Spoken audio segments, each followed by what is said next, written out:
স্বামী বিবেকানন্দের জন্ম জয়ন্তী ও জাতীয় যুব দিবস উপলক্ষে এক অনন্য কর্মসূচির সাক্ষী থাকল ব্যারাকপুর। স্বামীজির আদর্শকে পাথেয় করে যুব সমাজকে সুস্থ জীবন ও দেশ গঠনের চেতনায় উদ্বুদ্ধ করতে জ্যোতি ফাউন্ডেশনের উদ্যোগে আয়োজিত হল run for youth half marathon. এই মহতী অনুষ্ঠানের প্রধান উদ্যোক্তা ছিলেন প্রিয়াঙ্কু পান্ডে।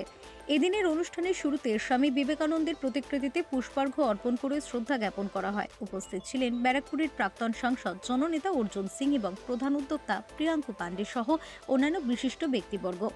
স্বামীজির অমর বাণী ওঠো জাগো এবং লক্ষ্য না পাওয়া পর্যন্ত থেমো না, এই মন্ত্রকে সামনে রেখেই ম্যারাথনের শুভারম্ভ ঘটে। ম্যারাথনটি ঘিরে সাধারণ মানুষের মধ্যে উদ্দীপনা ছিল তুঙ্গে। বিভিন্ন প্রান্ত থেকে আসা অসংখ্য যুবক যুবতী এবং ক্রীড়াপ্রেমীদের স্বতঃস্ফূর্ত অংশগ্রহণ ছিল চোখে পড়ার মতো। প্রিয়াঙ্কু পান্ডে ও অর্জুন সিং জানান, এই কর্মসূচি কেবল একটি দৌড় প্রতিযোগিতা নয়, বরং এটি যুব শক্তির ঐক্য, শৃঙ্খলা ও আত্মবিশ্বাসের এক প্রতীক। যুব সমাজকে ইতিবাচক পরিবর্তনের পথে চালিত করাই এই আয়োজনের মূল লক্ষ্য।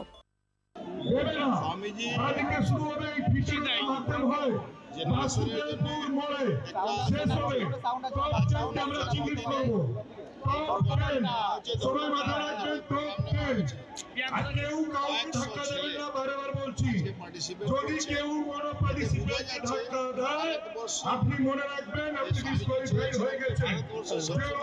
ক্যামেরা আপনাদেরকে দেখছে, যতই বুদ্ধি লাগান কোনো লাভ হবে না। অলরেডি ড্রোন ক্যামেরা আছে, ভিডিও ক্যামেরা আছে, সমস্ত ক্যামেরা আপনাদের উপরে চোখ রেখেছে। সবাই মাথা রাখবেন। জেনারেশন চাইছে ক্যামেরা ডাউন করো। দেখা যায় মহিলারা পার্সেল করছে। তো এই বাংলায় যেভাবে বাংলা পিছিয়ে যাচ্ছে, আমাদের যত লোক আছে মিডিয়া বাদ দিয়ে বোথ সাইডে আপনি দাঁড়িয়ে আছেন, মাঝখানে জায়গা ছেড়ে দেবেন।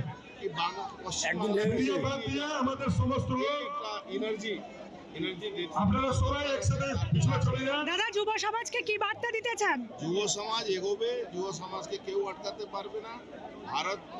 ভারতবর্ষের মধ্যে 50% যুব সমাজ আছে। এর কত যুবক কোথাও কোনো পৃথিবীতে কোনো দেশে নেই। জেলটাতে আটকাতে ক্যাবিনেটে গেছে, জেল যেতেই হবে, কেউ রুখতে পারবে না। বলছে যে গ্রেপ্তার করবে, রাজীব কুমার তো করে রাজীব কুমারের ক্ষমতা আছে, শেষ খুব খারাপ আছে। জ্যোতি ফাউন্ডেশনের এই সময়োপযোগী উদ্যোগ এবং প্রিয়াঙ্কু পান্ডের বলিষ্ঠ নেতৃত্ব সাধারণ মানুষের মধ্যে ব্যাপক প্রশংসিত হয়েছে। আগামী দিনেও স্বামীজির আদর্শকে পাথেয় করে এই ধরনের গঠনমূলক কাজ অব্যাহত থাকবে বলেই জানান তিনি। মানে আমরা তাদেরকে আর কোনোভাবে বেশ দিতে পারছি না, এত লোক চলে এসেছে। এটাই আমাদের দেশের মাটির জন্যে সবার ভালোবাসা। আমি এটাই বলতে পারি, স্বামী বিবেকানন্দজি মহান সন্ন্যাসীকে এত মানুষ মানে, সেটাই আমাদের জন্য সবথেকে বড় ভালোবাসা। জ্যোতি ফাউন্ডেশনকে সবাই এত মানে, সেটার জন্যই সবাই চলে এসেছে। নিশ্চয়ই যারা এসেছে তাদেরকে বলবো, নিজের শরীরকে সুস্থ রাখার জন্য আমাদেরকে খেলাধুলা করা দরকার। তাই জন্য যারাই খেলোয়াড়রা এসেছে সমস্ত পার্টিসিপেন্টদেরকে আমি অভিনন্দন জানাই। স্বামী বিবেকানন্দজি কথায়, মানুষ যে জীবের মধ্যে প্রেম করে সেই হচ্ছে আসল মানুষ।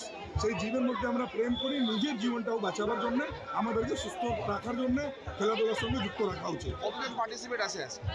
1000 মধ্যে আমাদের ফর্ম ফিল আপটা পুরো প্রসেস বন্ধ হয়ে গেছিল।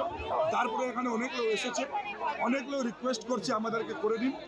দেখছি লাস্টে কি ডিসিশন নেওয়া যায়। আমরা একটা মোটামুটি ডিসিশন নিয়েছি কি যারা 1000-এর বাইরে আছে তাদেরকে মেডেল দিয়ে আমরা রানিং করাবো।